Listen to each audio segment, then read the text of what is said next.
साधु बाबा से मिलना है। जी अभी बुलाता हूँ।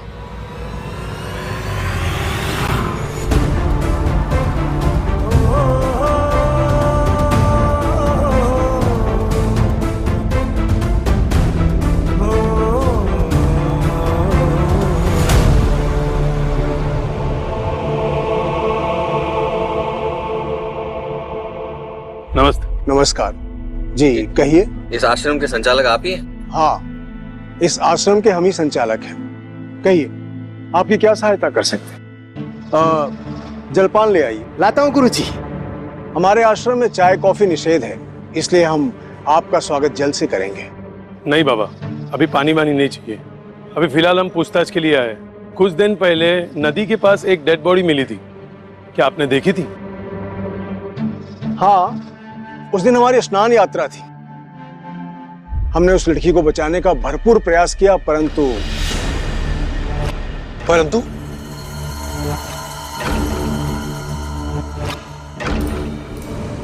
क्या? प्लीज बताइए ना, आपका जवाब देना बहुत जरूरी है। बेटा, हमने जो देखा हम वही बता रहे हैं। उस दिन गाड़ी का नदी में डूब जाना या उसके अंदर किसी का होना और फिर बच जाना, ये बहुत ही असंभव है। अब लोग समझते हैं कि हम साधु बाबा हैं तो हमारे पास चमत्कारिक शक्ति होगी, हम किसी भी मृतक को बचा सकते हैं, परंतु ऐसा नहीं है। और अब साधु बाबा पूरे यकीन के साथ बात पेश कर रहे हैं ताकि किसी को भी शक ना हो। अब जो मौत के मुंह में जा चुका है, भला उसे कौन बचा सकता है? देखिए, आपको यकीन है कि वो जिंदा नहीं है? मतलब आपने खुद अपनी आंखों से देखा है? अब लगता तो यही है।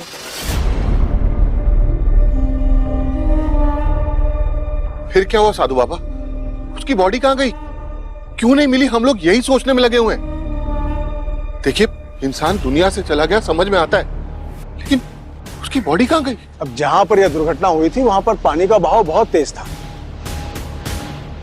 अब सच में क्या हुआ हमें नहीं पता, लेकिन हमें ऐसा लगता है कि पानी के बहाव में गाड़ी बहुत दूर चली गई होगी। अब उस दिन हमारी स्नान यात्रा थी, हम लौट आए थे। लोगों ने बचाने का भरसक प्रयत्न किया, परंतु निराशा हाथ लगी। और अब बस तर्क बितर्क करने के अलावा और कुछ बचा नहीं किसी के पास भी, क्योंकि साधु बाबा झनक को सौंपने वाले नहीं हैं, गुमराह कर रहे हैं इन सबको। क्योंकि इतना तो तय है कि झनक के दुश्मन बहुत है और उन्हें ये जानकारी मिलनी चाहिए कि वो नहीं रही। इसका हमें बहुत बुरा लगा।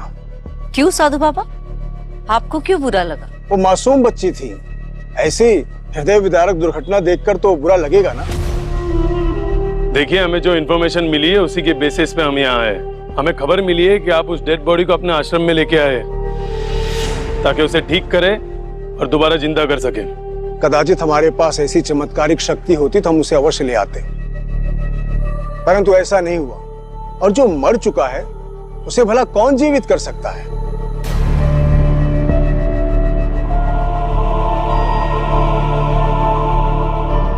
साधु जी, शायद हो सकता है वो लड़की मरी नहीं हो, सिर्फ बेहोश हुई थी। ये भी तो हो सकता है।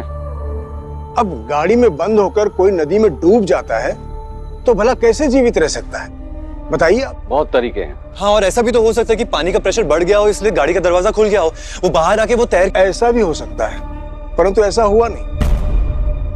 यदि ऐसा हुआ होता तो जीवित होती।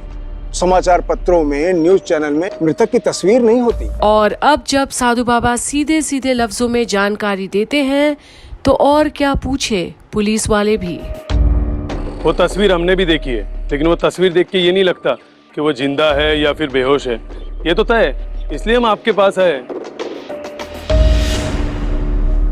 आप हमसे सच बोलेंगे, यही बात की उम्मीद है ना बाबा? कहीं आप हम पर संदेह तो नहीं कर रहे हैं? इस दुनिया में शक किसी पे भी किया जा सकता है। एक लड़की की मौत हुई है। मौत हुई है या मौत के घाट उतारी गई है?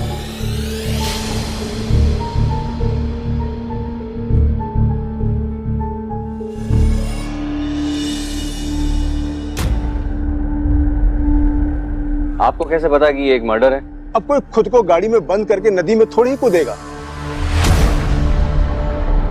कोई भी उसे मारने का प्रयास कर सकता है, बस इतनी सी समझने की बात है। मौत हो या मर्डर, हम अब तक इस केस को सॉल्व नहीं कर पाए। हमें कुछ समझ में नहीं आ रहा है। लेकिन एक बात है, इतने बड़े इंसिडेंट के बाद भी वो गाड़ी अब तक गायब है। हाँ, जहां पर दुर्घटना हुई है वो स्थान आश्रम से बहुत दूर है और वहां दुर्घटना स्थल के आसपास गरीबों की बस्ती है। सब जरूरतमंद लोग हैं। हो सकता है उन्होंने गाड़ी को निकाल कर उसके कल पुर्जे खोल खाल कर बेच दिए। और अब जब साधु बाबा इनके हर सवाल का जवाब इतनी सरल तरीके से कर रहे हैं तो अब क्या और कोई पूछे। अब जरूरतमंद व्यक्ति तो कुछ भी कर सकता है ना। आप तो संत है ना, तो वो डेड बॉडी वहां पे ऐसे ही छोड़ के चले आए, उसका अंतिम संस्कार नहीं किया? हम अंतिम संस्कार अवश्य करते, परंतु जब हमने देखा कि यह कोई सामान्य मृत्यु की घटना नहीं है, हमें ज्ञात था कि पुलिस आएगी और उसकी जांच करेगी और वो लेकर जाएगी पार्थिव शरीर को, इसलिए हमने अंतिम संस्कार नहीं किया। पर आप तो पुलिस को भी खबर कर सकते थे ना। हाँ, खबर कर सकते थे, परंतु यह हमारा उत्तरदायित्व नहीं है। कहीं आप हम पर आरोप तो नहीं लगा रहे? नहीं साधु बाबा, हम आप पर कोई इल्जाम नहीं लगा रहे। क्या है कि आखिरी बार आपने उसकी बॉडी को देखा था, हम में से किसी ने उसकी बॉडी को नहीं देखा, इसलिए आपसे इतने सारे सवाल जवाब किए जा रहे हैं। हमें लगता है शायद वो लड़की जिंदा हो। यदि लड़की जिंदा होती तो आपसे अवश्य संपर्क करती। और अब मीनू के सवाल से एक उम्मीद फिर से जागी है, खासकर अनी के मन में। शायद वो लड़की झनक ही हो। आप लोग कहीं उसके परिवार के लोग तो नहीं है? आप लोग तो पुलिस वाले नहीं लग रहे। हमारी रिश्तेदार है वो, हमारे परिवार का हिस्सा है। अभी तक उसकी खबर नहीं मिली है। क्या हुआ है, कैसे हुआ है, हम कुछ नहीं जानते हैं। इसीलिए कोई आई विटनेस ढूंढ रहे हैं हम। देखिए, जितना हम जानते थे हमने आपको बता दिया। इससे अधिक हम आपकी कोई सहायता नहीं कर सकते, क्षमा कीजिए। लेकिन साधु बाबा, हमने तो सुना है कि उसी दिन इस आश्रम में एक नई लड़की भी आई है। बेहोशी की हालत में आई थी ना वो यहाँ पे। क्या हम उससे मिल सकते हैं? और अब मीनू के सवाल से एक उम्मीद फिर से जगी है, खासकर अनी के मन में। शायद वो लड़की झनक ही हो, पर अब साधु बाबा और भी सतर्क हो गए हैं। चलिए साधु जी, थोड़ा आश्रम घूम के देखते हैं। कितने लोग रहते हैं यहाँ पे? हमारे आश्रम में आसपास के गांव के लोग, बहुत से लोग यहाँ रहते हैं। सब अपनी जिम्मेदारी को समझते हैं और आश्रम की सेवा करते हैं। बहुत सारी लड़कियां रहती हैं, बहुत सारे लड़के रहते हैं। हम सबको आत्मनिर्भर होने की शिक्षा देते हैं और समय आने पर एक दूसरे से उनका विवाह करवा देते हैं। बस ऐसे हमारा आश्रम चलता है। देखिए बाबा, इस आश्रम में जितने भी लोग हैं ना, उनके नाम और डिटेल चाहिए मुझे अभी। नाम? हाँ, सबको यहाँ बुलाओ और तुम लोग कमरों की छानबीन करो। जी। आप हम पर संदेह कर रहे हैं? देखिए साधु बाबा, हमें गलत मत समझिए, ये हमारा रूटीन जॉब है। एक लड़की नहीं मिल रही है और अब कमिश्नर को भी पता है कि ये काम इतना आसान नहीं होने वाला है। ये साधु बाबा कोई राज नहीं खोलने वाले, तो हमें थोड़ा टफ इन्वेस्टिगेशन करना पड़ रहा है। साधु बाबा, आप बुरा मत मानिए, हमें एक सेकंड के लिए भी नहीं लग रहा है कि आपका हाथ इस मर्डर में है। लेकिन इस आश्रम में तो बहुत सारे लोग हैं ना, और शायद किसी को कुछ पता हो। सर उनसे मिलना चाहते हैं और शायद एक तो सवाल भी कर लें। जाइए, आश्रम के सभी लोगों को बुला लाइए। जी साधु बाबा, क्या गुरुजी को भी बुलाना है? गुरुजी वृद्ध हो चुके हैं, क्या वो यहाँ आ पाएंगे? यदि आ सकते हैं तो उन्हें बुला लाइए, और यदि नहीं आ सकते हैं तो आप लोग स्वयं जाके उनसे पूछताछ कर लीजिएगा। गुरुजी कौन है?